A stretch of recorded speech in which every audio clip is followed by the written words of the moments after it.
আমরা একটু আগে প্রেস বিবৃতিতে জানালাম যে আমরা একটি মেল পাঠিয়েছি।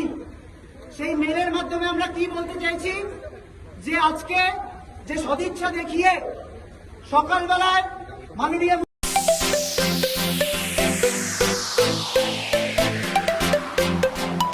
বিচারের দাবি তা অত্যন্ত ন্যায্য, সেটা প্রমাণ করে সেই ন্যায্যতা দিয়ে তিনি এখানে এসেছেন।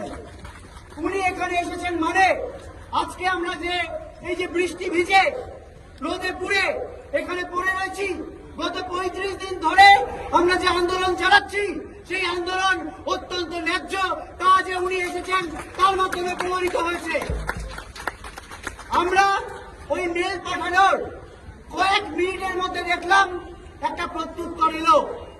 আমরা ওখানে বলেছিলাম যে আমরা এক্ষুনি যে কোনো জায়গায় যে কোনো ভাবে আলোচনায় প্রস্তুত, এবং তাতে আমাদের 5টা দাবি নিয়েই আলোচনা হতে হবে এবং স্বচ্ছভাবে হতে হবে। সেই জায়গা থেকে একটি মেল আমরা একটু আগে পেলাম, কিন্তু খুব অদ্ভুত ব্যাপার হলো, আমরা চেয়েছিলাম, আমরা ভেবেছিলাম কোন একটি প্রশাসনিক জায়গায় আমাদের ডাক আসবে, কোন একটি অ্যাডমিনিস্ট্রেটিভ জায়গায়, সেটা স্বাস্থ্য ভবন হতে পারে, সেটা নবান্ন হতে পারে, এরকম একটি জায়গায় আমাদের ডাক আসবে। কিন্তু আমরা দেখলাম খুব অদ্ভুত ভাবে আমাদের ডাকা হলো কালীঘাটে, মাননীয় মুখ্যমন্ত্রীর বাড়িতে। দুয়ারে মিটিং নাকি? কিন্তু আমরা এটাও বলতে চাই, উনি ভাবছেন যে এই যে ওনার বাড়িতে ডেকেছেন আমরা হয়তো যাব না, আমরা আমাদের 5টা দাবি আমরা ওই কালীঘাটে গিয়েই ওনার কানে শুনিয়ে আসতে চাই। আমরা আমাদের 5 দফা দাবি, যে 5 দফা দাবি নিয়ে আমরা লড়ছি, সেই 5 দফা দাবি যে অত্যন্ত ন্যায়সঙ্গত দাবি, ন্যায় বিচারের দাবি, সেটা নিয়ে আমরা এক্ষুনি ওখানে গিয়েই কথা বলতে চাই, এবং এটা যাতে স্বচ্ছভাবে হয় তার পূর্ণ ব্যবস্থা আমাকে করতে হবে। এবং এটা আমরা প্রতিশ্রুতি দিয়ে যাচ্ছি যে যেটা ভাবছেন যে ওখানে ডেকে আমাদের কোনোভাবে ভয় পাইয়ে আর একটা পরিবহর মতো একটা ইঞ্জিন দিতে পারলেন, আমরা বলতে চাই আমরা কোনোভাবেই এটাকে দ্বিতীয় পরিবহ আন্দোলন হতে দেব না।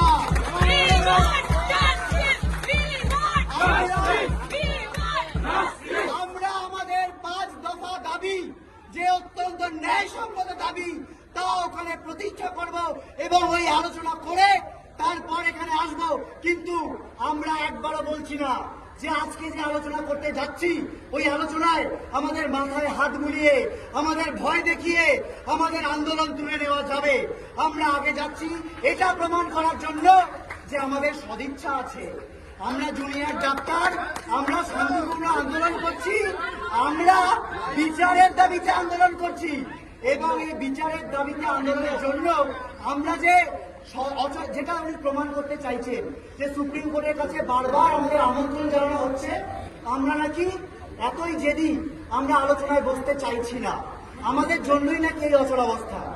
আমরা ওখানে যেতে চাই এবং এই 5টা একদম ন্যায়সঙ্গত যে দাবি সেটা নিয়ে আলোচনা করতে চাই এবং দেখতে চাই ওনার জবাব ঠিক কি হয়।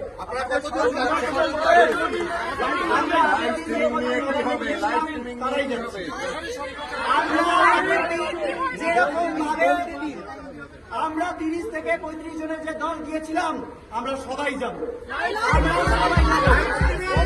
আমরা বলবো যে স্বচ্ছতা দাবি মানে কি বলছেন।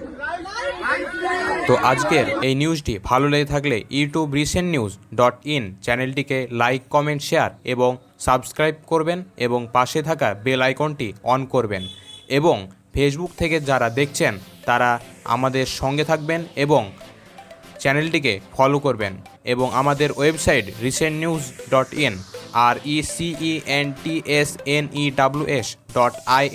ওয়েবসাইটটিকে ফলো করবেন।